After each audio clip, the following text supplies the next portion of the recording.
Voici le jour, c'est votre tour, le jour des premiers, le JDP. Le premier du Bénin au bac eau et assainissement, le bac EA 2018, est Savoeda Irené Setondi du lycée technique industriel de Porte-Novo dans la commune de Porte-Novo. Il a obtenu la moyenne de 16,64 sur 20.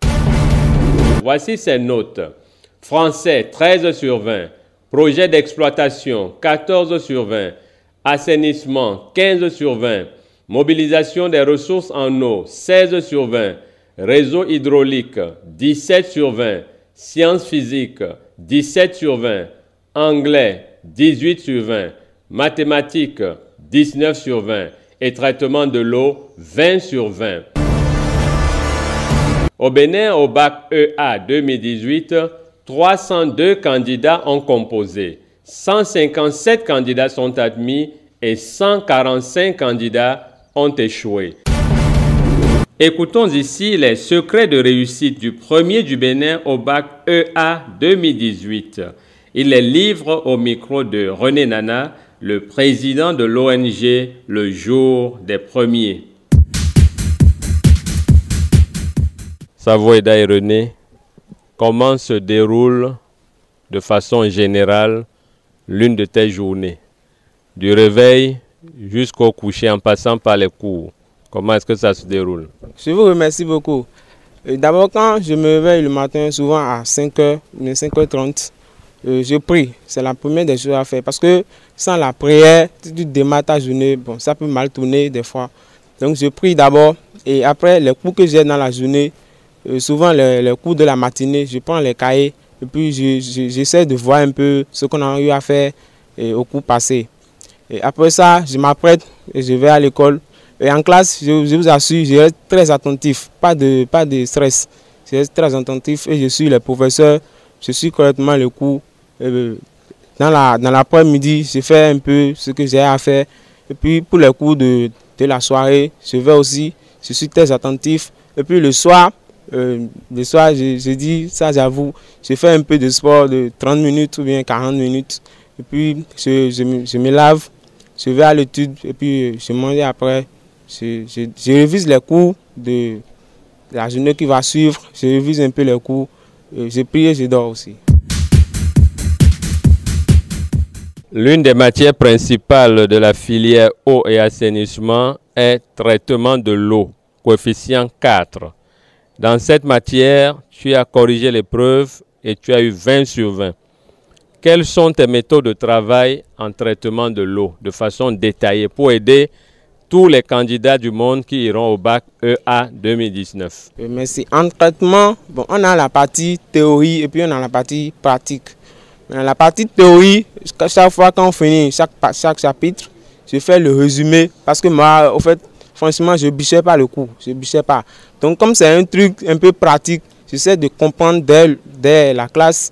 Et puis je mets ça dans la vie pour dire, ah, voilà, ça, quand on fait ci, ce que ça donne. C'est comme ça que j'apprenais la partie théorie. Maintenant, pour la partie pratique, quand je suis au labo, je suis très attentif. Et souvent, pour les exercices que les professeurs arrivent à commander aux élèves, je prenais souvent le devant pour faire ces exercices pratiques-là. C'est comme ça que j'ai réussi à avoir cette note en traitement de l'eau. En projet d'exploitation, l'une des autres matières principales, coefficient 4, tu as eu 14 sur 20. Donne-nous tes méthodes de travail en projet d'exploitation. Bon, en projet d'exploitation, il y a un document qu'on utilise généralement. Donc, les formules de base dont on a besoin pour s'en sortir. J'ai fait le résumé de toutes ces formules-là sur des papiers RAM. Donc, c'est ces formules-là qui m'aident. Chaque fois quand je fais un exercice et j'oublie une formule, je ne prends pas le cahier. Je prends la photocopie, le papier RAM et je jette rapidement un coup d'œil et je continue l'exercice. Mais j'ai fait beaucoup d'exercices en projet d'exploitation aussi. Dans la matière mobilisation des ressources en eau, coefficient 4, tu as eu 16 sur 20. Méthode de travail dans cette matière.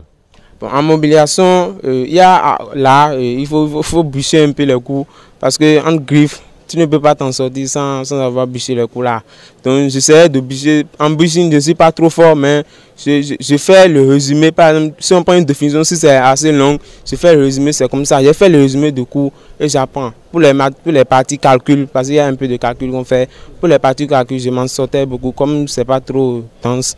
Donc c'est comme ça que je travaille. J'ai fait beaucoup d'exercices aussi et beaucoup de preuves j'ai traitées. En mathématiques, l'une des matières qui dérange le plus les élèves, tu as pratiquement corrigé l'épreuve. Coefficient 3, tu as eu 19 sur 20. Comment tu travailles en mathématiques? Bon, en mathématiques, c'est délicat. Je n'apprends pas le cours. En mathématiques, je l'avoue, je n'apprends pas. Quand on finit le cours, je vais chercher un exercice qui parle, un exercice qui va généraliser tout le cours qu'on a fait sur mathématiques dans la journée. Et je fais l'exercice là.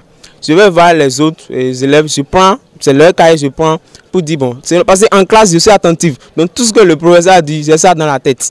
Donc je vais prendre le cahier de cours des autres et je vais voir ce qu'ils ont eu de supplémentaire et je complète à ce que je connais. Et j'ai traité en mathématiques trop de preuves, j'ai traité. Et je travaille avec les autres camarades, pas forcément de ma filière, mais ils vont vous le dire, c'est des camarades d'autres filières, je travaille avec eux beaucoup. On est souvent là, on travaille beaucoup. J'ai traité trop de preuves sur ça. Même les épreuves de la D, de la C, j'ai débloqué ça. C'est ça qui m'a aidé beaucoup. Le jour des premiers, le JDP.